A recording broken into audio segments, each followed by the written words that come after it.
Hello guys, అందరికీ ముందుగా good morning. Night ఒక 4 టాబ్లెట్స్ అయితే వేసుకున్నా. ఫుల్గా నిద్ర పట్టేస్తుందిలే, ఇంకా ఈరోజు పొద్దున్నకి లేలేను అనుకున్నా. ఇంకా అదేంటో ఏమో, ఆ టాబ్లెట్లు వేసుకున్న తర్వాత అస్సలు నిద్ర లేదు. ఫీవర్ వచ్చినట్టు సంథింగ్ ఏదోలా అనిపించింది. ఇంకా 5:30కే లేచి కూర్చున్నా. నేను కూర్చొని బయట కొద్దిసేపు అలా చిల్లయ్యాను అనమాట. అంటే కొద్దిసేపు అలా మా చెట్టు బయట తమలపాకు చెట్టు పైన పావురాలు అయితే వస్తూ ఉంటాయి, చిన్న చిన్న పిచ్చుకలు. వాటి సౌండ్ అంటే నాకు మార్నింగ్ టైంలో చాలా ఇష్టం. కొంచెం మనసుకి ప్రశాంతంగా ఉంటుంది. ఆఫ్టర్నూన్ వరకు అలానే అరుస్తూనే ఉంటాయి. ఇంకా నేను లేవంగానే నాకు వాటర్ తాగేది పెద్ద అలవాటు అనమాట. అది ఎందుకో వాటర్ తాగితే కొంచెం ఎనర్జీగా అనిపిస్తుంది. ఇంకా ఆ తర్వాత చాయ్ తాగుతా, అదే టీ తాగుతా. అసలు నేను టీ మానేద్దామనేసి అనుకుంటున్నా. ఎందుకంటే నాకుండే హెల్త్ ప్రాబ్లంకి అంటే ఏం లేదు, స్టమక్ ఎక్కువ ఉండి పెయిన్ వచ్చేస్తుంది, అదే నొప్పి ఎక్కువ అయిపోతుంది. మరి ఇబ్బంది పడుతున్నాను కదా ఎందుకు అనేసి ఒక్కసారి తాగితే ఓకే, కానీ నేను తాగుతూనే ఉంటానన్నమాట. ఒక 3 టైమ్స్ 4 టైమ్స్. నేను ఇక్కడ డైరెక్ట్ వాయిస్ ఇచ్చాను, బ్యాక్గ్రౌండ్ సౌండ్ ఇవ్వాల్సిన అవసరం కూడా లేదు. బట్ నేను చేసిన మిస్టేక్ ఏంటంటే టీవీ ఆన్లో ఉంది. టీవీ ఆన్లో ఉన్నప్పుడు అలానే మనం డైరెక్ట్ వాయిస్ ఇస్తే అసలు కుదరదు. ఛానల్ అయితే ఏమంటారు, బ్రేక్ అయిపోతుంది ఛానల్. మళ్ళీ అదేమంటారు, ముందుకి వెళ్ళదన్నమాట. అందుకనేసి ఇంకా నేనైతే వద్దు అనేసి మొత్తం వాయిస్ అయితే మళ్ళీ నేను పని. నేను చాలా డల్గా ఉన్నా. ఈరోజు కూడా నేను డల్గానే ఉన్నా. కానీ నేను ఈ మధ్య కాలంలో అంటే ఈ కొద్ది రోజులలో నేను తెలుసుకునింది ఏంటి అనేసి అంటే, ఎవరికైనా అంటే ఇది వీడియోలో మీరు అంటే నేను బ్యాక్గ్రౌండ్ వాయిసే ఇస్తాను. డైరెక్ట్ వాయిస్ ఇవ్వడం కంటే టీవీ సౌండ్ అసలు ఆఫ్ చేయలేదు. లాస్ట్లో గుర్తొచ్చిందనమాట. అంతా మాట్లాడేసినాక అయ్యో టీవీ ఆన్లో ఉంది, లైట్గా అయినా సౌండ్ తీసేసుకుంటారు యూట్యూబ్. అందుకనేసి ఇంకా నేను డైరెక్ట్ వాయిస్ అయితే ఇవ్వలేక మొత్తం కట్ చేసి నిన్ను డబ్బింగ్ అయితే ఇస్తున్నా. ఇంకేంటంటే నాకు హెల్త్ బాగాలేదని చెప్పాను కదా, నిన్న చూపించుకొచ్చుకున్నాను. కడుపు నొప్పి చాలా విపరీతంగా ఒక 1 వీక్ నుండి.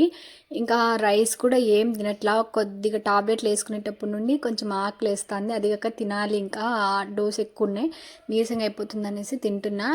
ఇంకో విషయం ఏంటంటే మా నాన్నగాడికి కూడా కొంచెం అంటే ఏం లేదు, వాడికి జలుబు చేసింది, మంచి ఎక్కువగా జలుబు ఉంది.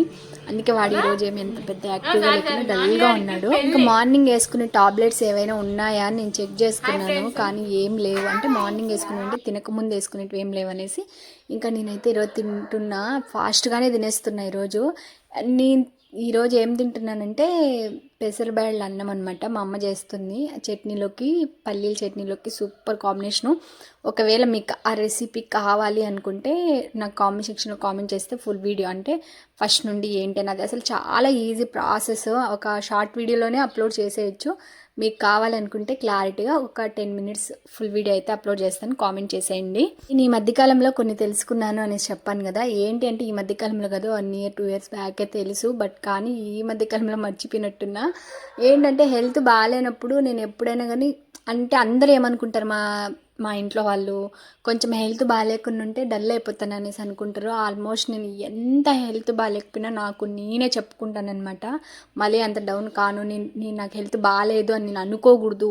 నాకు హెల్త్ చాలా బాగుంది, నేను చాలా ఎనర్జీగా ఉన్నా, నేను ఎందుకు అనుకోవాలి అనే టైప్లో నేను ఆలోచిస్తా. బట్ మన మనసులోకి వచ్చి అందరూ చూడలేరు కాబట్టి వాళ్ళు పైకి ఏమనుకుంటారంటే కొద్దిగా ఏమైనా అయినా కూడా ఈ పాప కొంచెం డల్ అయిపోతుంది అనేసి అనుకుంటారు. కానీ అలా కాదు. నేను ఇంకా ఎక్కువ నా వల్ల అవ్వట్లేదు అనేటప్పుడే నేను ఇంట్లో చెప్తానమాట. కడుపు నొప్పికి ఒక 1 వీక్ నుండి నేను చాలా అంటే స్ట్రగుల్ అవుతూనే ఉన్నా. కానీ నేను చెప్పా, కానీ మా అన్న వాళ్ళు వీళ్ళు హాస్పిటల్కి వెళ్దామన్నా ఎందుకు ఊరికే హాస్పిటల్కి అనేసి, ఏంటంటే హాస్పిటల్కి వెళ్ళి చూపించుకొని రావడం ఓకే, కానీ బయట నుండి వచ్చే మాటలే విపరీతంగా ఉంటాయన్నమాట. హెల్త్ బాగాలేదా, ఇది తినరు, అది తినరు, అది ఇది అనేసి ఉంటే అందరికీ ఇది ఫేస్ చేసింటారు కదా. అందుకు కానీ నేను హెల్త్ ఎప్పుడు బాగాలేదనేసి అసలు అనుకోను. అది పొగురు అని కాదు, అది ఇది అని కాదు. మనం హెల్త్ బాగాలేదు అనేసి అనుకుంటే ఇంకా డల్ అయిపోతాం. అదే బాగుంది అనేసి మనం మైండ్లో ఫిక్స్ అయితే కొంచెం బాగుంటుంది అనేసి నా ఫీలింగ్. నానిగాడికి జలుబు ఒక్కటే కాదు, వాడు నిన్న బైక్ ట్రావెల్ చేసి వెహికల్ ఇంటి ముందర పెట్టింటే వాడు వెళ్ళి పట్టేసుకున్నాడు అనమాట. సైలెంజర్ కాలింది మొత్తము, వాడికి బబ్బు వచ్చేసింది. నేను దయచేసి చెప్పేది ఏంటంటే పిల్లలతో మనం అజాగ్రత్తగా ఉంటామని చెప్పం. ప్రతి పేరెంట్స్ పిల్లల మీదే ఫోకస్ ఉంటుంది.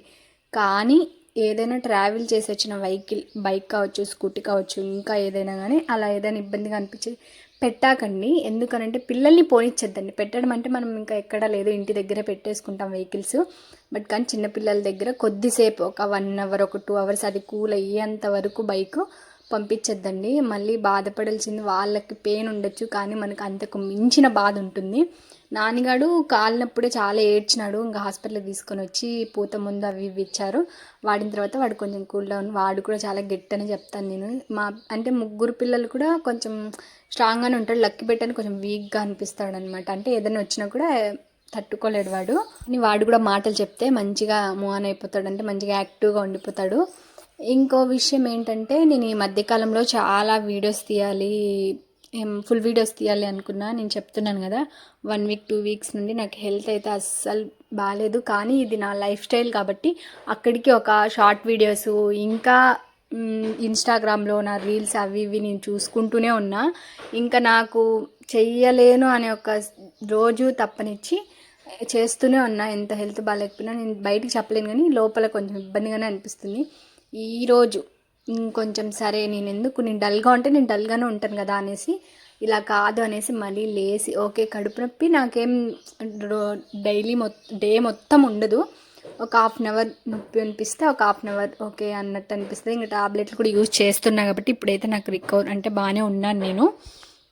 ఇది ఒక అందుకు నాకు మంచిదే అనేసి అనుకుంటాను. అంటే హెల్త్ ఇష్యూ నాకు ఇలా వచ్చింది అని కాదు, బట్ కానీ ఏంటంటే అన్నీ రివర్స్ అయ్యాయి అనమాట. ఇంకా ఏంటంటే నెక్స్ట్ అదే ఈ వారం శుక్రవారం ఇంకా ఒక 3 డేస్కి వరలక్ష్మి వ్రతం అయితే ఫెస్టివల్ వస్తుంది కదా, 21 వచ్చింది కదా, 21 ఆల్మోస్ట్ అందరు చేసేసుకుంటారు. శ్రావణ శుక్రవారంలో 2వ వారము. ఇంకా పౌర్ణమి కన్నా ముందు వచ్చే వారంలోనే వరలక్ష్మి వ్రతం చేస్తారు. అందరూ చేసుకుంటారు. నేను కూడా చాలా అనుకున్నా, శారీ జ్యువెలరీస్ అన్నీ అమ్మవారికి నాకు అన్నీ ఓకే అయినాయి. బట్ కానీ లాస్ట్ మినిట్లో, అంటే లాస్ట్ మినిట్ అని ఏం లేదు, ఒక 5 డేస్ బ్యాక్ మా రిలేటివ్స్ వాళ్ళు ఒక అవ్వ చనిపోయిందనమాట. ఇంకా మాకి ముట్టు, అదే శాస్త్రాలు ఉంటాయి కదా, ముట్టు ఇంకేవి ఫెస్టివల్స్ ఇంట్లో చేయకూడదు, అలానే తలస్నానం కూడా చేయకూడదు అని చెప్పారు. బట్ నేను నా పర్సనల్ ప్రాబ్లం వల్ల నేను తలస్నానం చేయాల్సింది వచ్చిందనమాట. ఇంకా శ్రావణ మాసం స్టార్ట్ అయ్యిందంటే పక్కా అన్ని ఫెస్టివల్స్ వైబ్లే ఉంటాయి కదా, ఇంకా అన్నీ నేను ఫుల్ వీడియోస్ కూడా చాలా వస్తాయి. ఇంకా ఈ వీక్లో చేసుకోవట్లేదు నేను శుక్రవారం వరలక్ష్మి వ్రతం అనేసి అన్నాను కదా, కానీ నాకు ఒక అందుకు మంచిది ఏంటంటే, ఎప్పుడు పౌర్ణమికి శుక్రవారం వచ్చిందో లేదో ఐడియా లేదు, రాలేదని అనుకుంటా. కానీ ఈసారి శుక్రవారం ఫ్రైడే, అలానే రాఖీ పౌర్ణమి 2 ఒకే రోజు వచ్చాయి కాబట్టి 3వ వారం నేను చేసుకుందాం అనేసి అయితే అనుకున్నా. అన్నీ నేను ప్రిపేర్ చేసుకున్నా. ఇంకా పూజ సామాన్లు అవన్నీ తెచ్చుకోవడానికి కూడా నేనైతే అదే రాయి చోటుకి వెళ్ళి తీసుకొచ్చుకొని ఆ రోజు చేసుకుందామని నేను అనుకుంటున్నా. కానీ అప్పటికి ఏమి అడ్డింకలు రాకూడదు అనేసి నేనైతే అనుకుంటున్నా. ప్రతి ఇయర్ నేను వచ్చినప్పుడే చేసేసుకుంటాను, 2వ వారమే, అదే శ్రావణ శుక్రవారం పక్కా చేసేసుకుంటా. కానీ ఈ ఇయర్ కొంచెం ఇలా అయిందనుకుంటే నేనేం బాధపడట్లేదు. మనకి ఛాన్స్ లేదు అనేసి అంటే ఫీల్ అవ్వాలి, కానీ ఈ శ్రావణ శుక్రవారాలలో ఏ ఫ్రైడే అయినా మనం చేసుకోవచ్చు కాబట్టి అస్సలు ఇబ్బందే లేదు. ఇంకా ఈ శ్రావణ మాసం స్టార్ట్ అయింది కదా, నేను చెప్పాను కదా, ఇప్పుడు అంటే వరలక్ష్మి వ్రతం ఇప్పుడు ఆపేసుకున్నాను చేయట్లేదు అనేసి. బట్ ఈ శ్రావణ మాసం మొత్తం కూడా ఏమంటారు ఫెస్టివల్స్ అన్నమాట. కాబట్టి నేను ఈ నెక్స్ట్ అంటే ఈ శుక్రవారం కాకుండా నెక్స్ట్ ఫ్రైడే అంటే పౌర్ణమి రోజు అట్లా చేసుకుందాం అనేసి అయితే అనుకుంటున్నా వరలక్ష్మి వ్రతము. ఆ తర్వాత వినాయక చవితి, ఆ తర్వాత ఇంకా అన్ని ఫెస్టివల్స్, ఇంకా అన్న దీక్షలో ఉంటాడు కార్తీక మాసంలో, ఇంకా అన్నీ అవే. ఎప్పుడు ప్రతిసారి చెప్పాను కదా, ప్రతిసారి నేను ఎప్పుడైతే వరలక్ష్మి వ్రతం వస్తుందో అప్పుడే చేసుకునేదాన్ని. బట్ కానీ ఈ ఇయర్ కొంచెం నాకు కుదరలేదు, అంతేగాని లేదంటే చేసేసుకునింటా. బట్ నేను కూడా కొంచెం హ్యాపీనే. ఎందుకనేసి అంటే పౌర్ణమి రోజే నేను వరలక్ష్మి వ్రతము, అలానే అన్నకి రాఖీ కట్టాను, ఇంట్లో మంచి వైబ్ ఉంటుంది, హ్యాపీ. కానీ నేను ఒక్కటే అనుకుంటున్నా, ఈ అడ్డింగ్ అంటే ఇది ఇప్పుడు నేను చేసుకోవాలి ఈ వారంలో అనుకున్నప్పుడు ఇది అయితే వచ్చేసింది కదా మిడిల్లో, ఇట్లా ముట్టు ఇవన్నీ. కానీ నాకు హెల్త్ కూడా అస్సలు బాగాలేదు. ఇంకా చేసుకోవాలన్నా నెక్స్ట్ వీక్లో ఏది కూడా ఏది నాకు ప్రాబ్లం రాకుండా నేను చేసుకోవాలని అయితే అనుకుంటున్నా. అలానే ఇంకొకటి ఏంటంటే, చాలామంది నాకు తెలిసిన కొందరి గురించి చెప్తున్నా. యూట్యూబ్ చేసుకోవాలి అన్నప్పుడు కొద్ది రోజులు చేసి, నేను కూడా ఫస్ట్లో అలానే ఉన్నా. యూట్యూబ్ స్టార్ట్ చేద్దామన్నప్పుడు సరే ఎవరైనా ఏమైనా అనుకుంటారేమో, ఈ కెమెరా ముందు ఇలా తీసుకుంటే దాన్ని అంటే స్టైల్ అంటారు, లేదంటే ఏంటి పని పట్టలు లేకుండా చేసుకుంటున్నారా అనే వాళ్ళకైతే చెప్తున్నా, ఏ వర్క్ అయినా ఇష్టంతో చేస్తే దానికి ప్రతిఫలం అనేది పక్కా ఉంటుంది. నేను అనుకునేది ఏంటంటే, నీ నాకు ఖచ్చితంగా కష్టం ఉంటుంది దేంట్లైనా కూడా. ఎవరు ఏ వర్క్ చేసినా కూడా ఒక చిన్న వర్కో పెద్ద వర్కో పక్కా అయితే దాంట్లో ప్రెజరే ఉంటుంది. నేను ఇప్పుడు వీడియోస్ చేసి పెట్టేస్తున్నా అనేసి అనుకోవచ్చు, కానీ దాని వెనకాల నేను కెమెరాని ఫేస్ చేయాలంటే తీసేటప్పుడు కొంచెం అంటే గిల్టీగా ఫీల్ అవ్వకుండా, ఎవరి ముందర సిగ్గుపడకుండా తీయాలి. నాకు ఇప్పటికీ ఇన్ని అంటే ఒక 2 years నుండి నేను యూట్యూబ్ రన్ చేస్తున్నాను, ఒక 3 years నుండి. కానీ మధ్యలో ఆపేయడము అవన్నీ చేయడం వల్ల నాది ఇంకా నా ఛానల్ అనేది పైకి రావడం లేదంటే లేదు. నేను కంటిన్యూగా వీడియోస్ పెడుతూ ఉంటే ఇప్పటికీ నాకు మంచి రీచ్ అనేది వచ్చింటుంది, కానీ పెట్టలేకపోయినా. ఇవన్నీ నేను ఈరోజు ఈ వీడియోలో ఎందుకు మాట్లాడుతున్నానంటే, నేను ఎందుకో తెలీదు, మీతో షేర్ చేసుకోవాలి. ఇంకో విషయం, నాలాగే చాలామంది ఇప్పుడు లేడీస్ అమ్మాయిలు చాలామంది అనుకుంటున్నారు యూట్యూబ్ రన్ చేయాలి అనేసి. పక్కా రన్ చేయండి, ఎవరి గురించి ఆలోచించుకోవద్దండి. మీరు చేసేది మంచి పని అయితే పక్కా యూట్యూబ్ రన్ చేయండి. నేను ఒక వీడియోలో చూసిన, ఇప్పుడు కొత్తగా యూట్యూబ్ ఛానల్ స్టార్ట్ చేసే వాళ్ళకి అప్పుడు వాచ్ టైం 4000 ఉంటే సరిపోతుంది. ఇప్పుడు అలా కాదు, 8000 వరకు వాచ్ టైం ఉండాలి, 1000 మందే సబ్స్క్రైబర్లు ఉండాలి అనేసి అప్డేట్ అయితే వచ్చిందంట యూట్యూబ్లో.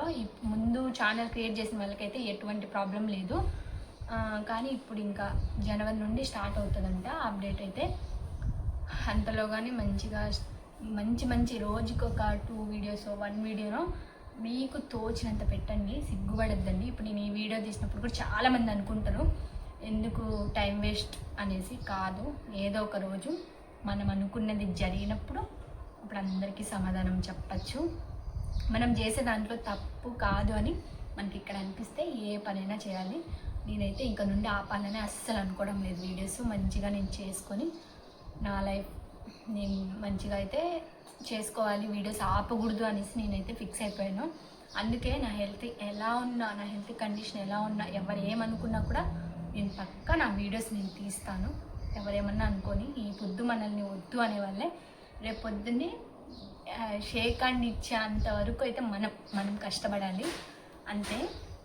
ఇంకా శ్రావణ మాసం నెలలో చాలామంది షాపింగ్ చేస్తూ ఉంటారు కదా. నేను వరలక్ష్మి వ్రతానికి షాపింగ్ చాలా చేశా, కానీ అంత డల్ అయిపోయింది. ఈ వీక్లో నెక్స్ట్ వీక్లో నుండి మంచి వీడియోస్తో అయితే మేము ముందుకు వస్తాను, ఫుల్ వీడియోస్తో, షార్ట్ వీడియోస్తో, ఇంకా అన్ని డైలీ వ్లాగ్స్ కూడా నేను చేస్తాను. ప్లీజ్ నా ఛానల్ సబ్స్క్రైబ్ చేయండి, లైక్ చేయండి. ఇంకా మీకోసం మంచి వీడియోస్తో వస్తాను. అంతవరకు మళ్ళీ కలుద్దాం. Please subscribe, like, comment. Bye.